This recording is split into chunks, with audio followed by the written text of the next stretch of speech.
UMKM atau usaha mikro kecil menengah merupakan tonggak perekonomian nasional yang sering bersinggungan dengan masyarakat di berbagai lapisan.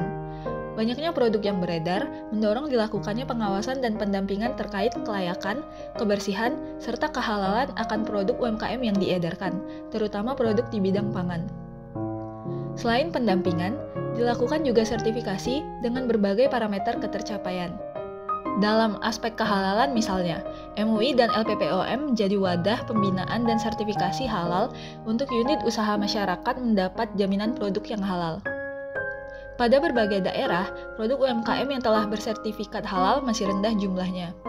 Setelah dianalisa lebih lanjut, hal tersebut dikarenakan kurangnya sosialisasi dan pemahaman pelaku usaha terhadap mekanisme produksi produk halal termasuk UU Jaminan Produk Halal.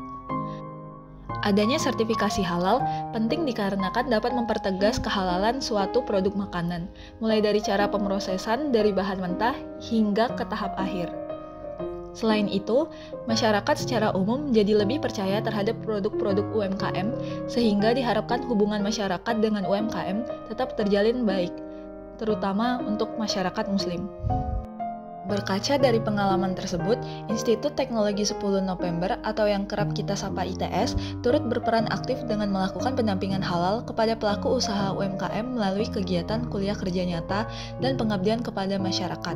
ITS mengajak mahasiswa untuk ikut terjun ke lapangan dan terlibat langsung dengan UMKM untuk melakukan kegiatan pendampingan halal tersebut. Untuk UMKM yang kami tangani, ada sebanyak 6 UMKM yang tersebar di area Jawa Timur, yakni 4 UMKM di Kota Sidoarjo, 1 UMKM di Kota Mojokerto, dan 1 UMKM di Kota Kediri.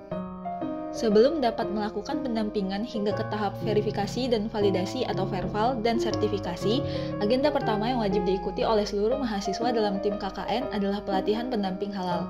Tak hanya itu, ada pula pelatihan bagi penyelia halal yang bertanggung jawab terhadap proses produk halal.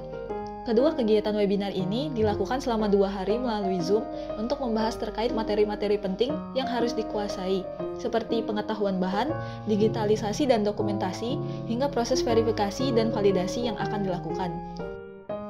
Mahasiswa pendamping halal juga diajarkan cara membuat akun si halal dan dokumen yang diperlukan untuk membantu pelaku usaha. Sebelum mengunjungi UMKM yang ditangani, mahasiswa pendamping halal melakukan perjanjian serta penjelasan terkait kunjungan dan proses dari verval yang akan dilakukan kepada pelaku usaha dan penyelia halal. Sesampainya di lokasi UMKM, mahasiswa memastikan bahwa bahan-bahan yang digunakan oleh UMKM tersebut telah sesuai dengan SJPH atau Sistem Jaminan Produk Halal yang ada. Kemudian, mahasiswa memastikan bahwa tempat yang digunakan untuk produksi tidak menyatu dengan pembuatan produk yang tidak halal. Setelah selesai, dilakukan penandatanganan ikrar, surat pernyataan, surat permohonan SJPH, dan sertifikat kebijakan halal yang sebelumnya sudah dibaca oleh penyelia halal dan pelaku usaha. Terakhir, tidak lupa dengan sesi dokumentasi.